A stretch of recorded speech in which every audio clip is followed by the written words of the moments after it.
Chegou! Bom dia, Ivan! Querido Ivan. Bom dia, deputado. Bem-vindo.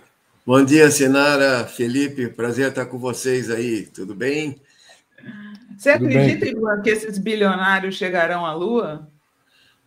Olha, eu acho que não é difícil chegar na Lua, não, entendeu? O Japão já está descendo lá, entendeu? A Índia fez um engate aí para entrar em estação orbital, entende? Isso não é o mais importante. Eu estava ouvindo o Felipe aqui, eu gostei muito desse filme, o Apollo 13, porque é com Tom Hanks, né, como personagem principal, e chama assim, do fracasso ao sucesso, porque quando entrou o perigo de vida e a ida e volta foi muito dramática, digamos assim, né?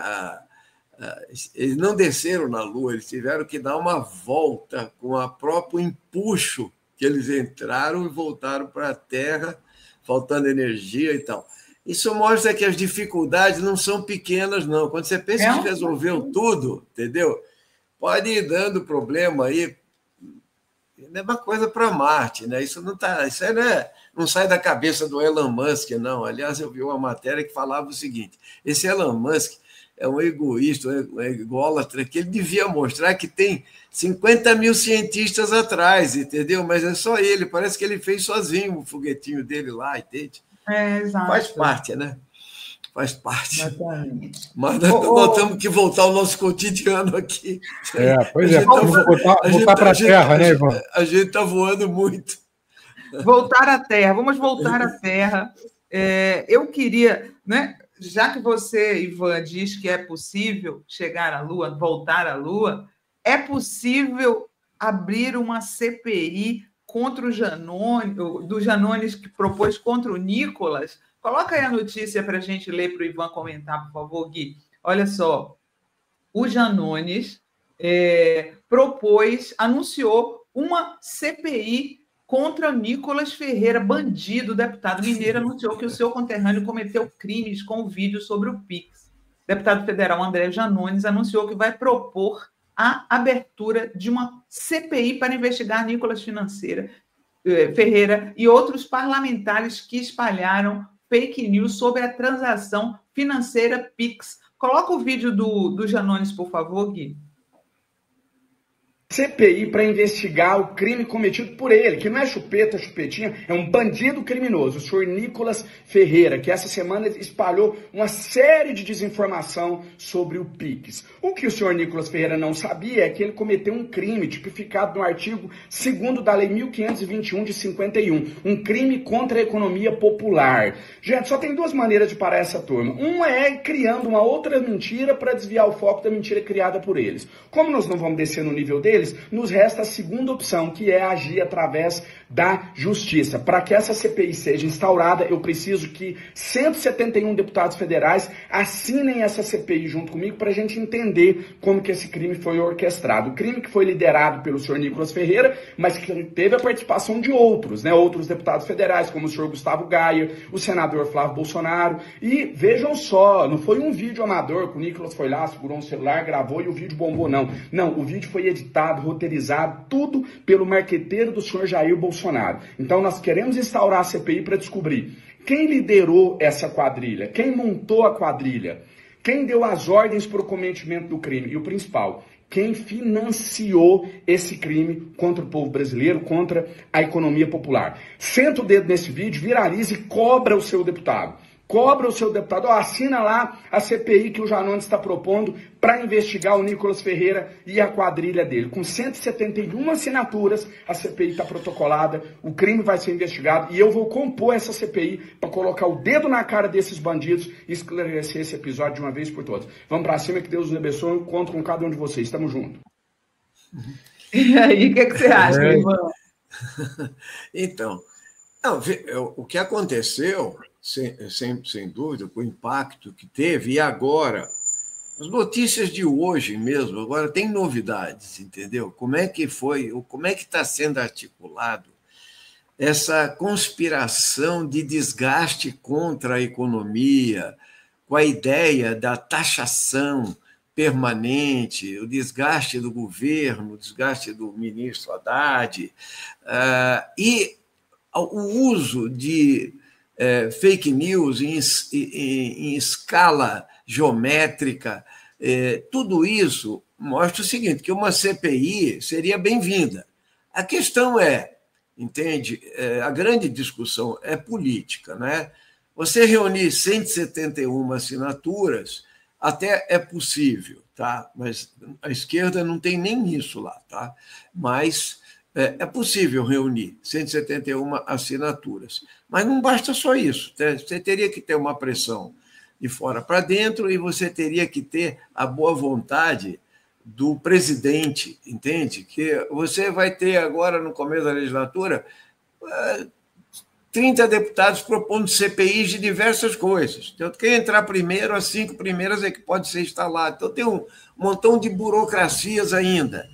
A questão agora, eu acho que ela é muito política. Primeiro, porque a hegemonia dessa bandidagem nas redes sociais é algo excepcional, porque eles vêm ganhando terreno internacional, porque esse não é um problema nacional, é um problema internacional, que é o domínio desses processos, desde a Cambridge Analytica, lá quando eles ganharam o Brexit na Inglaterra, e depois na campanha do Trump, com o Steve Bannon, que é o pai, digamos, dessa bandidagem toda aí, inclusive dos Carluxos e Bananinhas, e a vitória do Bolsonaro em 2018, e toda essa ampliação com esses parlamentares e influenciadores, normalizaram a mentira. Essa é a verdade, entendeu? A mentira está normalizada.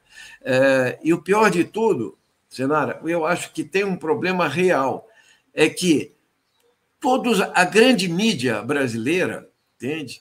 Por incrível que pareça, toda ela, editorialmente ou através de analistas, ela está falando a mesma coisa. É uma fake news, entende? Eles estão defendendo os sonegadores, bababá e tal, mas a culpa é do governo. E a culpa é do governo, sabe por quê? Porque o governo tem uma sanha arrecadatória, porque o governo não quer cortar gastos, entendeu? E o povo se sente assim, previamente desconfiado. Então, como ele está previamente desconfiado, a importância não é o espalhar mentiras e atacar o crime, porque o Janone nisso ele tem absoluta razão. É um crime, entende? É para a Polícia Federal, é para a AGU, é para o Ministério Público agir, para a Justiça agir, entende? É claro que a malandragem ela é feita de diversas maneiras. Se você vê os vídeos do Nicolas, tanto aquele que ele fez inicialmente, que viralizou, num processo coordenado com o mercado financeiro.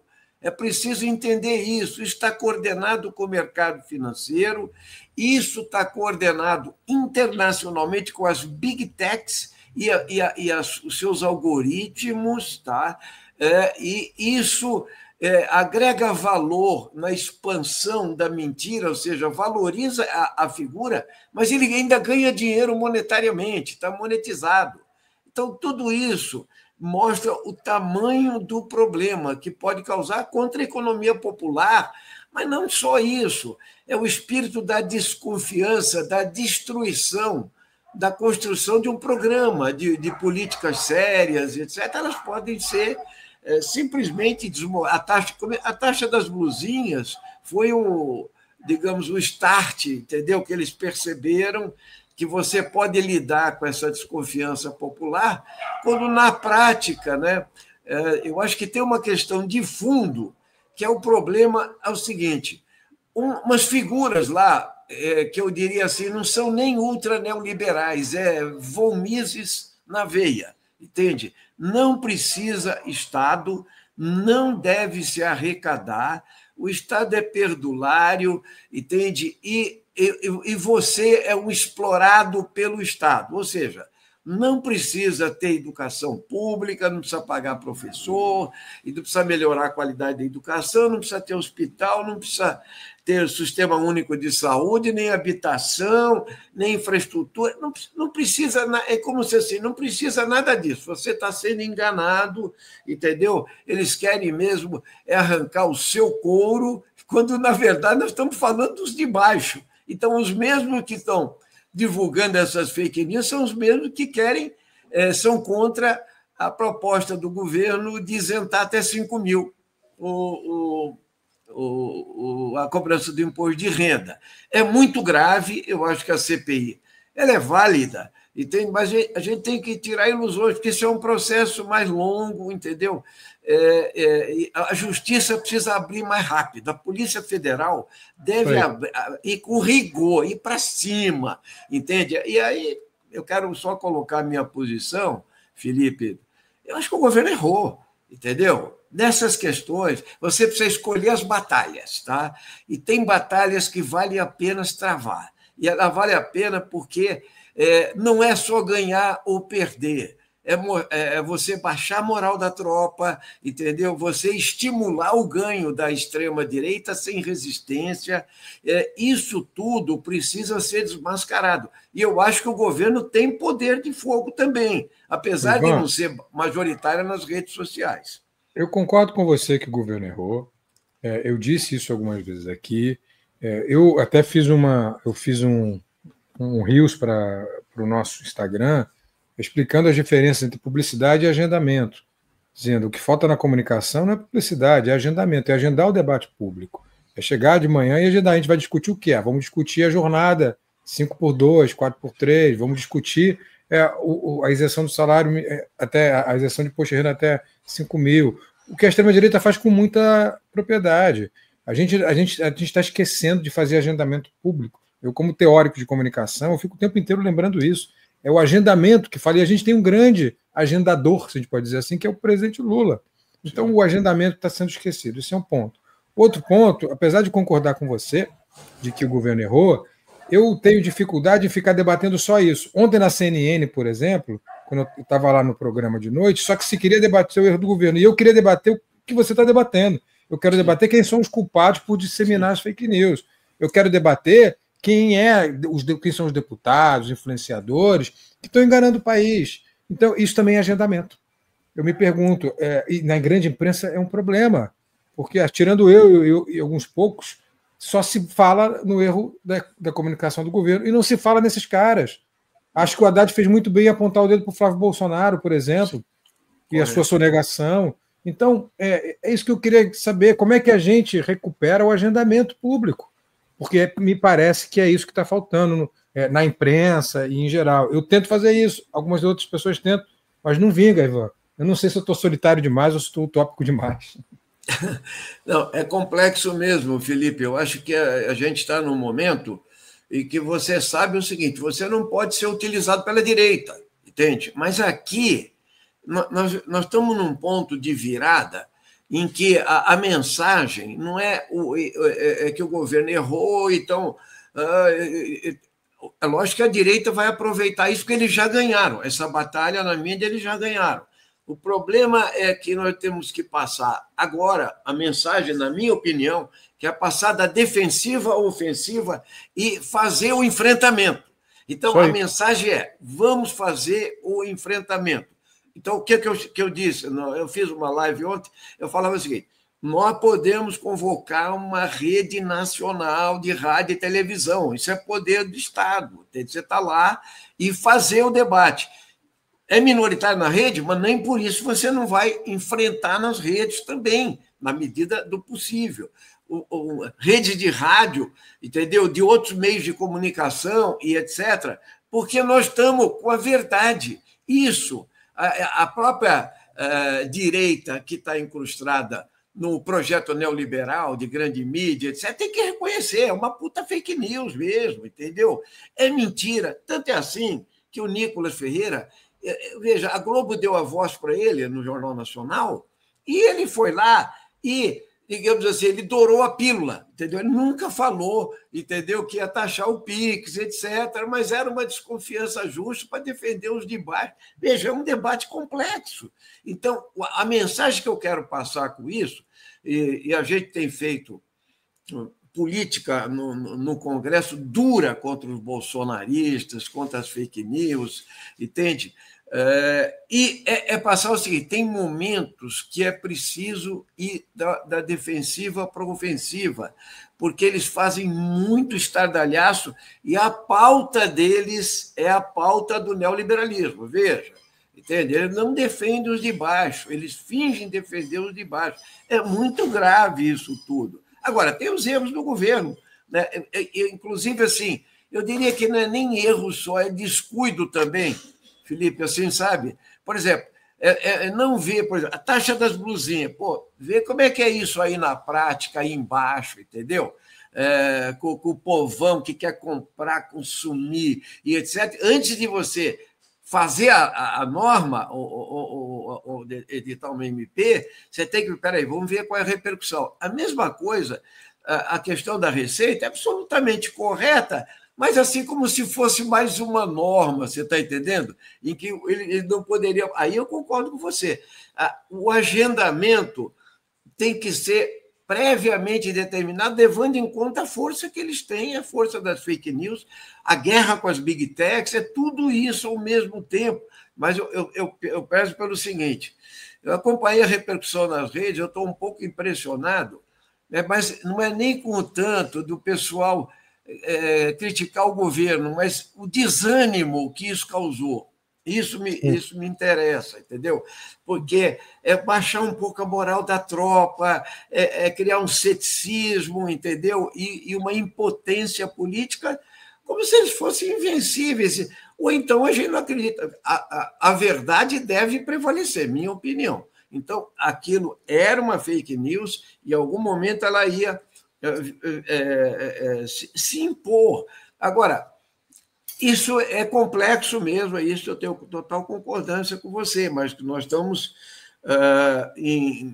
despreparados, né, para esse tipo de enfrentamento, e tem uma correlação de forças que a gente não pode deixar de levar. É uma das coisas que eu mais prezo, ter o calibre da correlação de forças que você tem na sociedade, no nível de consciência, no Congresso Nacional e tal, mas é preciso enfrentar o problema. Se não fosse isso, o Lula não tinha ganhado a eleição em 2022, então nós já estaríamos derrotados. Então, é um problema, sim, entendeu? E eu acho que virou uma chave aí para 2026. Eles estão muito articulados, e isso eu digo, é o mercado financeiro, entende? São as big techs, entende? É uma elite que não quer o governo mais à esquerda do Lula, entende? E o Bolsonaro está inviabilizado. Então, eles estão atrás de um caminho do meio que pode ser um moderado extremista de direita, como Tarcísio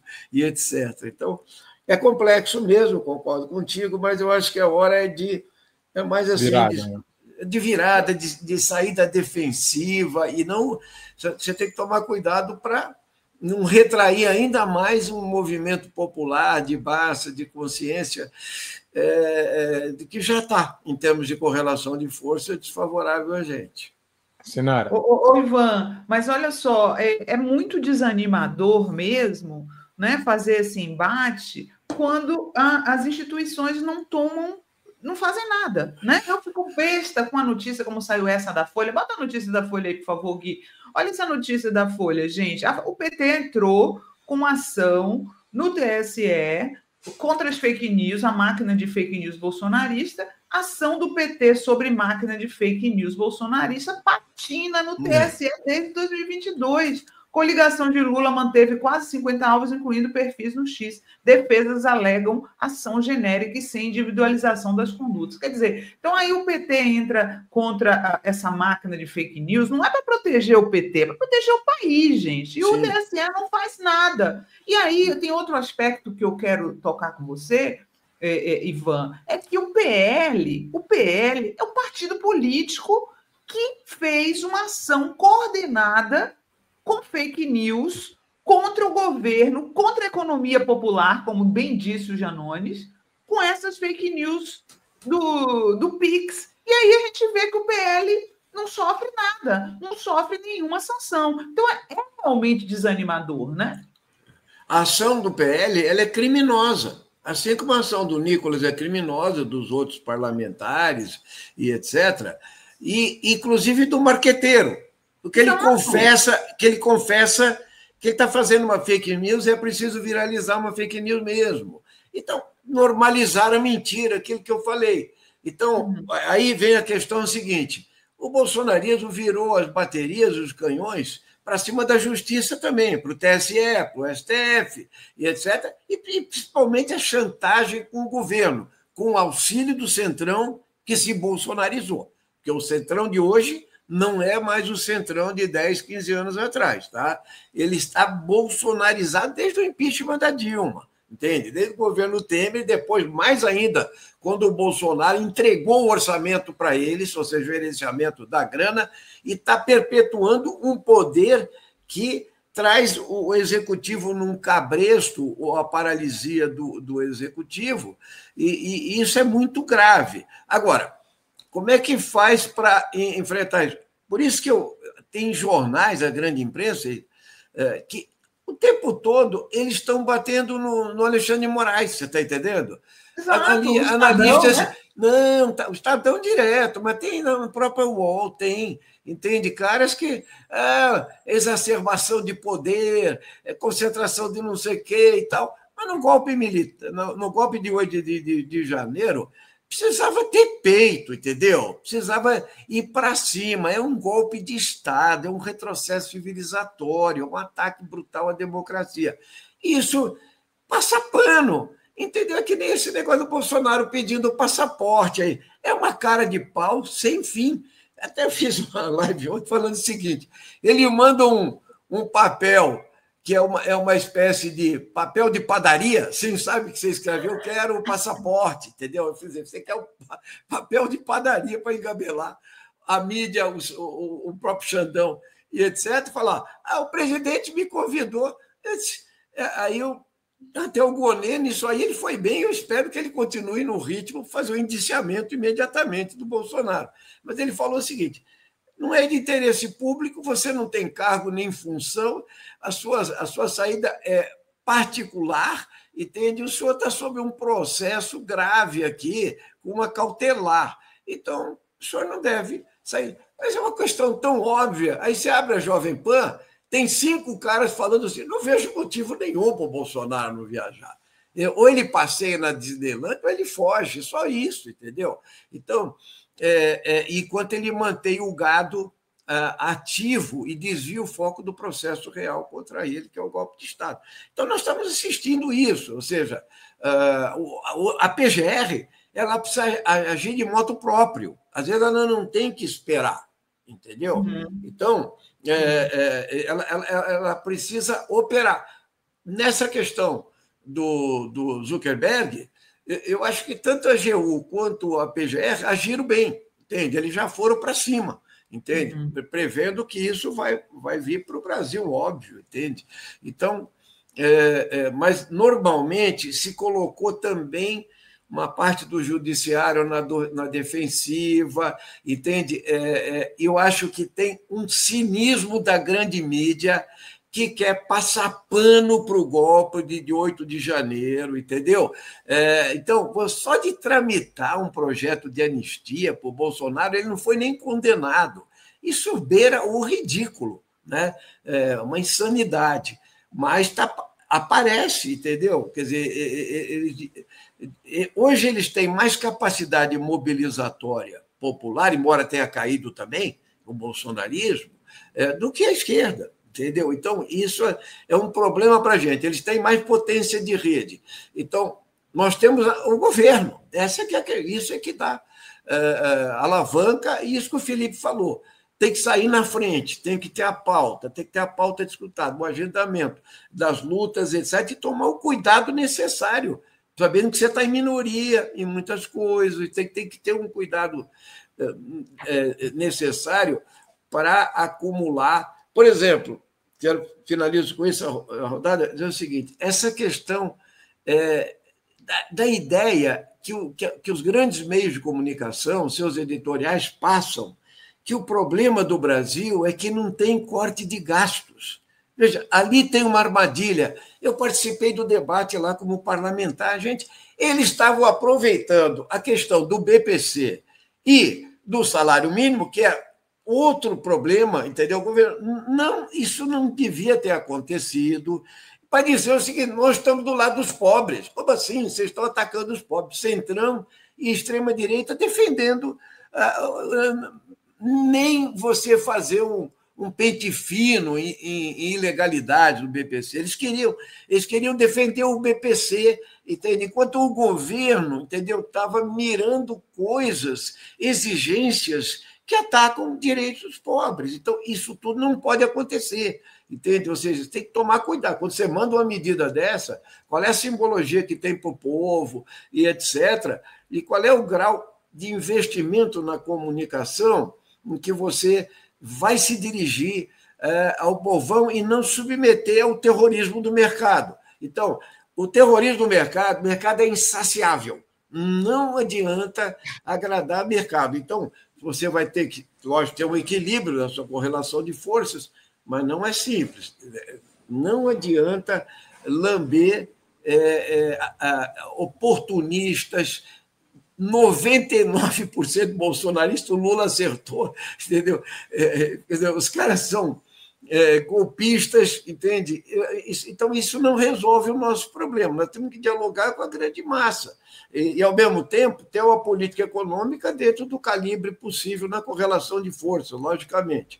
Então, nós estamos num momento delicado de virada de chave e a gente deve levar isso em consideração. Felipe, está sem som. Desculpa, eu quero aproveitar uma expressão tua, Ivan, que é nós perdemos potência de rede, a gente perde potência de rede, que é uma expressão correta, é o que eu estudo aqui na universidade, eu e diversos parceiros, inclusive um vai estar daqui a pouco aí, que é o Eric Fenito, e aí eu vejo algumas razões para a gente perder na potência de rede, né? A primeira delas é óbvia, é que os algoritmos eles movimentam com muito mais facilidade o discurso de ódio do que discurso dialético, que é a nossa prática. A gente trabalha com a verdade e eles trabalham com o grotesco. Tem um livro do Wolfgang Kaiser, O Grotesco, que explica muito bem como que o grotesco vende. Isso em era pré-internet, né? Em eras com redes sociais, isso é potencializado. Eu disse ontem, o que no nazismo era uma mentira contada 1000 vezes vira verdade, hoje é uma mentira contada apenas uma vez já vira verdade, pela potência de rede. O segundo ponto é orgânico. É orgânico por quê? Eles têm ordem unida, tem disciplina. Então, quando, muito bem você mencionou, o marqueteiro do Bolsonaro estipula que vai se atacar o Pix, todos eles fazem organicamente, e inclusive, outro dia a gente teve um depoimento, acho que foi da Ava, alguém aqui, dizendo que estava no ponto de ônibus e viu uma senhorinha propagando uma fake news. Organicamente, porque é o viés da auto-verdade. A gente não está na época da pós-verdade, está na época da auto-verdade. Tem esse viés de confirmação, ele é depurado. E terceiro, que é o que mais me preocupa, e é o que eu acho que a gente pode reverter, Ivan, é isso que eu queria te ouvir, é sobre o engajamento da esquerda nas redes. Vou dar um exemplo para você. Um comentarista de direita, não muito conhecido, não vou citar nome para não dar cartaz, chega a ter 500 mil seguidores no Instagram. Eu, que sou um comentarista identificado com as pautas progressistas, tenho 12 mil, muito menos. E mais, eu arrisco a dizer que desses 12 mil, Sinara, deve ter uns 2 mil ali que são bolsonaristas. Porque se você entrar no meu Instagram agora, Ivan, você vai ver uma porrada de gente descendo o pau, me criticando, só dando porrada. E aí, estou falando aqui para toda a comunidade, eu não vejo organicidade, eu não vejo militância, eu não vejo ninguém entrando lá no meu Instagram, por exemplo, para me defender, mas eu não estou falando de mim, estou me usando como exemplo. Tem que estar no teu, tem que estar no da Sinara, né? Tem que estar nas redes das pessoas progressistas que não têm organicidade, porque os setores progressistas não se organizam para ter essa organicidade. E essa é a dificuldade que eu vejo. Logo, os setores progressistas, que lá atrás, no passado, você sabe muito bem disso, que você viveu isso, pós-64, redemocratização, eram orgânicos, conseguiam fazer isso de forma orgânica. Por que na era das redes, eu, Sinara, você, a gente não consegue ter essas pessoas lá defendendo a gente nessa organicidade? Então, aí eu acho que a tua colocação é complexa, né? Sim, ela tem uma análise política aí, tá? Eu acho que a gente tem que fazer essa análise com dois elementos que eu chamaria. Uma derrota da esquerda a partir de 2013 e fundamentalmente a partir do impeachment, tá? Um avanço da extrema-direita e da direita, entendeu? E isso causa um recuo, uma retranca, entende? Um cansaço de luta, e etc., que houve com a derrota do impeachment, com a prisão do Lula, com a eleição do Bolsonaro, entendeu? Com tudo que aconteceu nesses últimos 10 anos, vamos falar assim, entende? E a segunda questão, eu acho que você deve saber mais do que eu sobre isso, quer dizer, como é que eles se assoberbaram nas redes, quer dizer, eles saíram na frente. A gente não percebeu a clandestinidade que estava rolando. A gente não percebeu. Eu falo com militante mesmo, entende? A gente demorou. Agora, a segunda coisa é o seguinte, então, a terceira coisa, não percebeu o que eu quero dizer é o seguinte, quando saiu as pesquisas, quero dar um exemplo da vitória do Bolsonaro no primeiro e segundo turno, entende? Você fala, todas as pesquisas estavam 7%, 8% a menos o tempo todo. Tinha um voto subterrâneo lá, entendeu? Aquele voto silencioso e tal, mas já rolou. Então, é um pouco o que aconteceu com o Trump agora. Os democratas chegaram a se assanhar, que tinham chance e tal, depois a gente viu que não tinha, entende? Então, a terceira coisa é que a gente, eu diria o seguinte, até você se assenhorar do papel das redes, demora, né? E, ao mesmo tempo, eles ganharam terreno. E tem a tecnologia mesmo. Eu acho que quem manja de tecnologia, não é o meu caso, porque eu sou lá de trás, entendeu? Daqui a pouco eu vou falar que nem o Antônio Cândido, entendeu? Atolei no tempo, entendeu? Eu sempre lembro, viu, Sinara? Uma vez ele estava me defendendo de uma fake news da Folha contra mim, né? Ele mandou uma carta e mandou a carta para mim, falou assim, Ivan, desculpe que o carbono está gasto, entendeu? Aí eu falei, tem que tomar cuidado com esse negócio, entendeu? Agora, as redes sociais é uma realidade hoje, né? Da informação e da desinformação.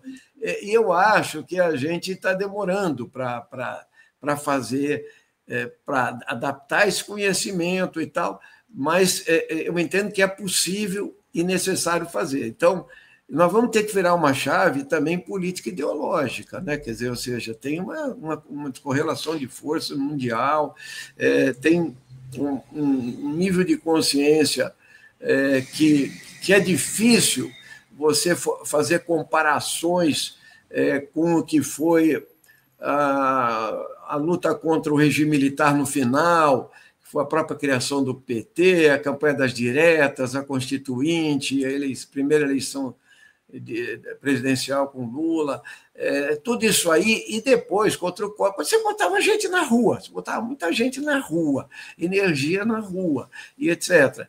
Depois vem essa questão. Eu só quero dizer para você o seguinte, olha, a minha rede, eu tenho uns 440 mil, 500 mil no Facebook, 440 mil no Twitter e uns 230 no Instagram.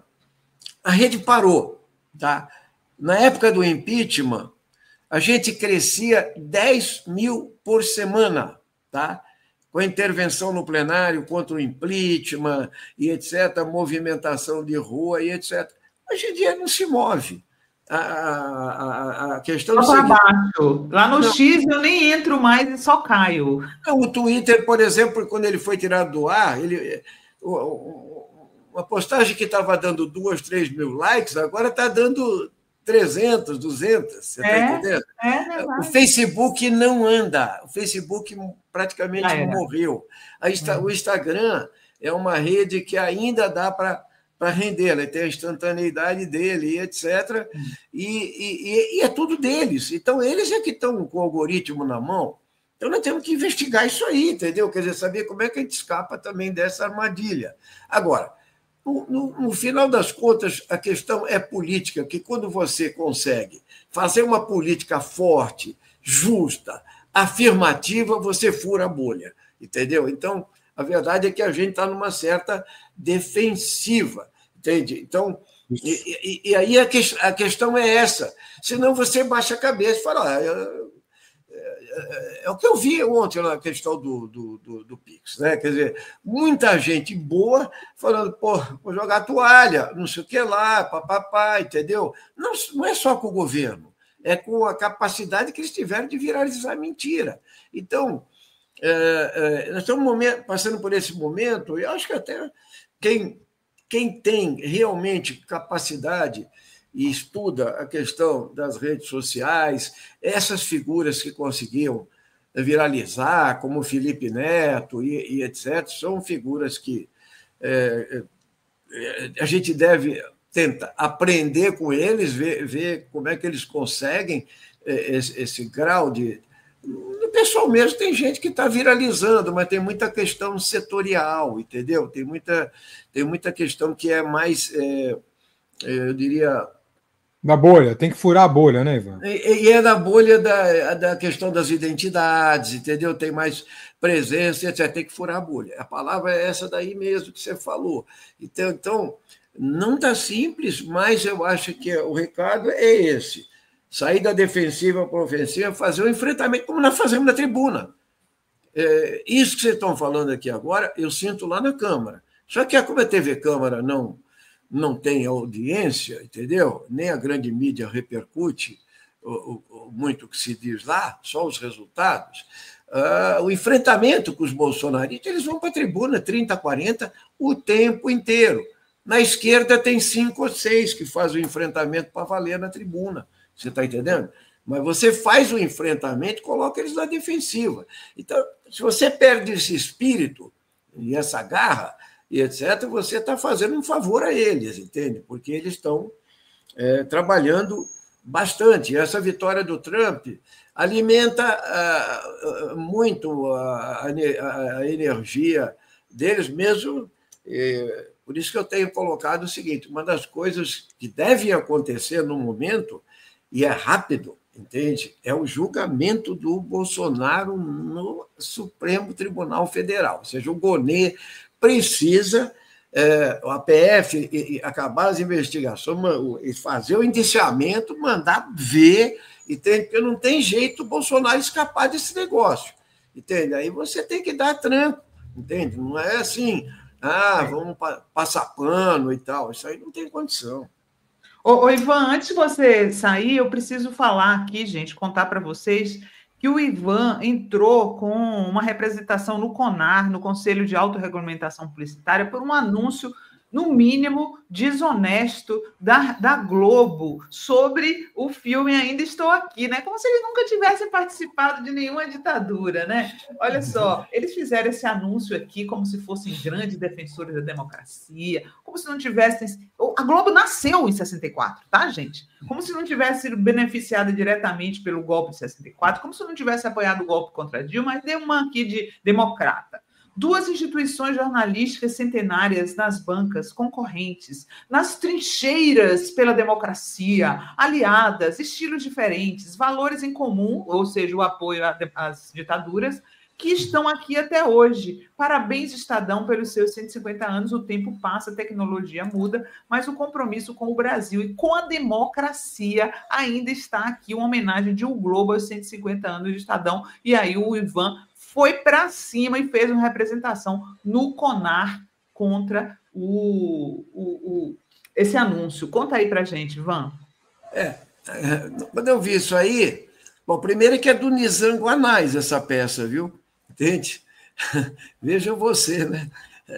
Ele é o Estadão, é o Globo, bajulando a imprensa colega, que é o Estadão, eles fazendo 100 anos, o Globo, e o Estadão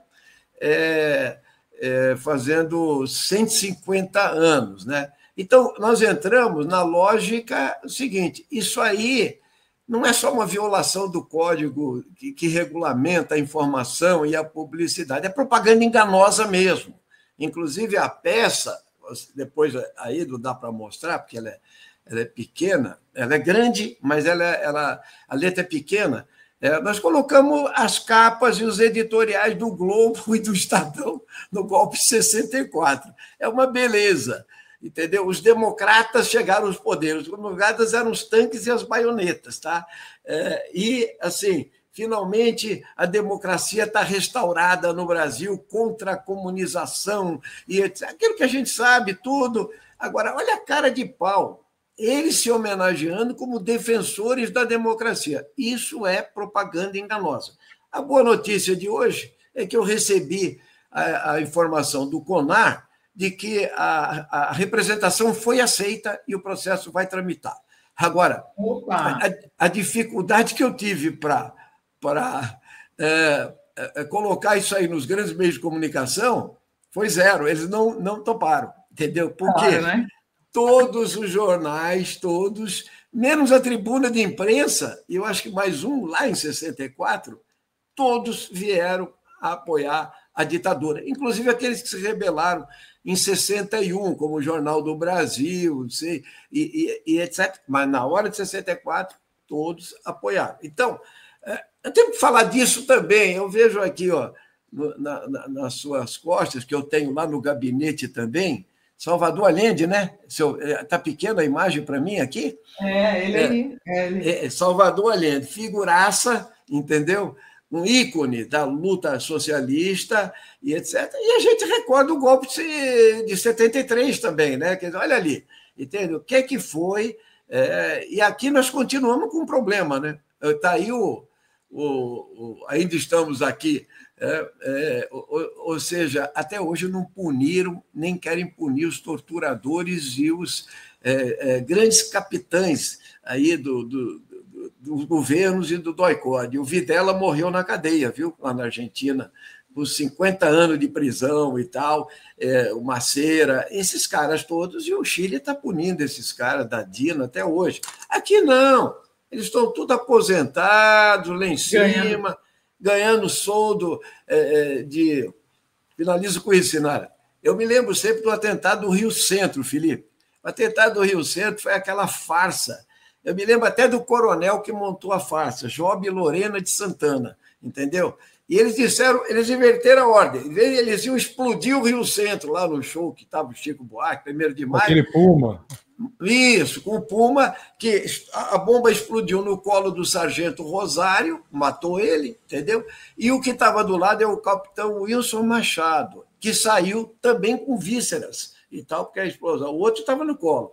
Ele saiu se arrastando lá e os outros do DOI-CODE recolheram ele. Entende? Ele nunca prestou depoimento, nada, nunca deu uma entrevista, foi promovido a coronel e está lá aposentado, entendeu? Lá como terrorista, entende? Do DOI-CODE. Não se fala nisso, entendeu? É uma coisa escandalosa. É que a mídia não desenterra esse negócio, entende? O Rubens Paiva é o mesmo. Quem torturou ele foi o almirante Bournier, entende? Aquele canalha, aquele cara já tinha sido anistiado pelo Juscelino, porque ele participou das revoltas de Aragarças e Jacareacanga, e Juscelino anistiou ele, entendeu? Ele falou assim, se ele é um bom militar, então, depois ele volta com o golpe e ele passa a ser chefe do DOI-CODE do Rio, entende? E assim por diante, o Perdigão, os mesmos. Isso é o Brasil ainda, né? Com o seu poder moderador, com a tutela militar, coisas que a gente tem que limpar, ainda tem muito serviço pela frente, eu diria, entendeu? E a Globo também, ela precisa parar de fazer cara de boazinha, entende?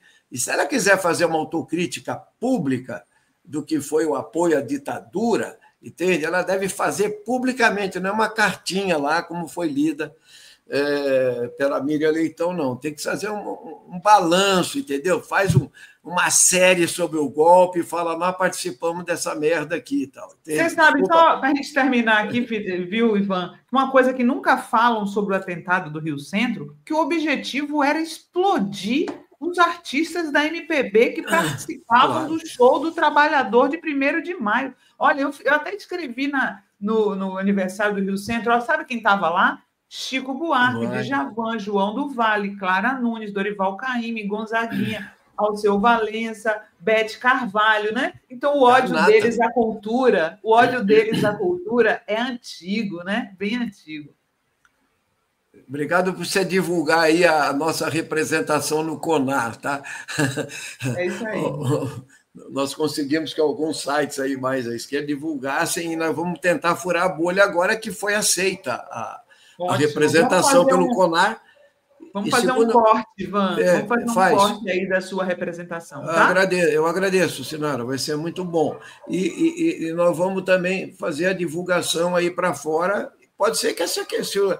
Imagina se o CONAR resolve realmente e ter uma lucidez, fora a pressão que vai ser feita, e de repente ela tira a peça do ar e coloca lá o pedido de desculpas que está requerida na representação, entendeu? Isso seria muito bom.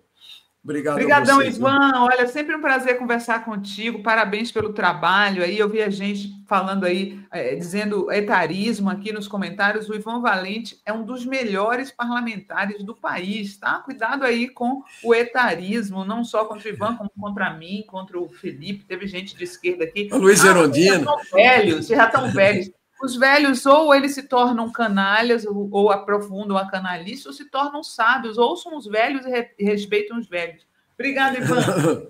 Obrigado. Só lembrando que na cultura indígena, os velhos são sábios, né? Que ensinam os mais novos. Agora, hoje em dia, é aquele negócio, né? Quer dizer, como se você atolou no tempo, aquela brincadeira que eu fiz lá com o Antônio Cândido. Não é verdade. A política é que comanda. Agora, a técnica, sim. Eu quero agradecer ao Felipe também aí, sempre dizer para ele que ele sofre demais lá naquele negócio da CNN, com aquela outra figura do Novo. Mas aguenta o tranco aí, Felipe. Um abraço para você. Deixa comigo, Ivan. Vou pensar em você, Ivan, quando estiver lá. Obrigado, Ivan.